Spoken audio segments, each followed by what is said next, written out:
everybody, John Bornschein here, and this is Cable Lane. Happy New Year to you and to your family. In today's Bible study, it is titled, It is Finished. Listen to this.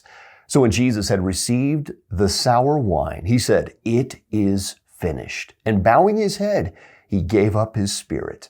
Now, the reason why we kick off the new year with this is because we need to be reminded that it is Jesus Christ who sees all things through to completion. We've just finished 2024. A whole new year awaits us, and now we're writing down on our checks or maybe in a memo line or wherever you may be writing these numbers, you're writing down that number 2025. It seems like a fictional number, like we were never supposed to get this far. It's the number that was made up in movies, like somewhere in the distant future in 2025, this is what the world would be like some kind of flying cars and hoverboards. I'm still waiting for those after all. But, really, as we look to this new year, we have to keep our eyes on Jesus Christ. And it is something that should remind us and humble us that he had no beginning or end, and yet he calls himself the Alpha and the Omega, the beginning and the end, not for himself, but for what he does in our lives. We just wrapped up the old year and now we're beginning a new year. And that's what he does. He's the author of new beginnings. And that's what he did in our lives and continues to do every single day. He is bringing something new. He is the one who brings forth new life from the deserts, restores the years the locusts have eaten. He is the one who declared on the cross that day, all those years ago, that it is finished, tetelestai. And he has stamped us with a completed work that before God we are made pure, undefiled, clean. And now he is working on us, a sanctification process. We see that in 1 Thessalonians 4, verse 3, that he's not finished with us.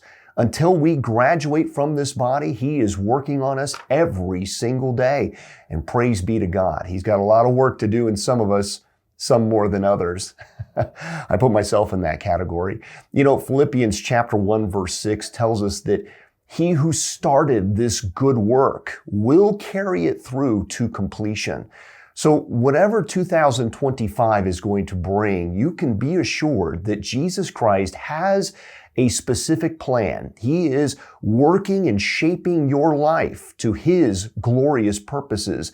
After all, you are the clay and he is the potter. For many of us, we can look in the mirror, we can self-reflect and meditate on how things have been over the last few years even, and perhaps we're not where we thought we would be. Maybe not financially or even spiritually or whatever the life circumstances might have been. Maybe it took a turn for the worse and you're thinking, Lord, where are you in these moments? I can assure you that he knows the very number of the hairs upon your head. If you believe in Jesus Christ as your personal Lord and Savior, you know that he is with you. He has not forsaken you, and he is refining and sharpening, and it's like iron sharpening iron. He is putting you through the refiner's fire, and he's got a glorious outcome that he wants to see, his own reflection in his finished work.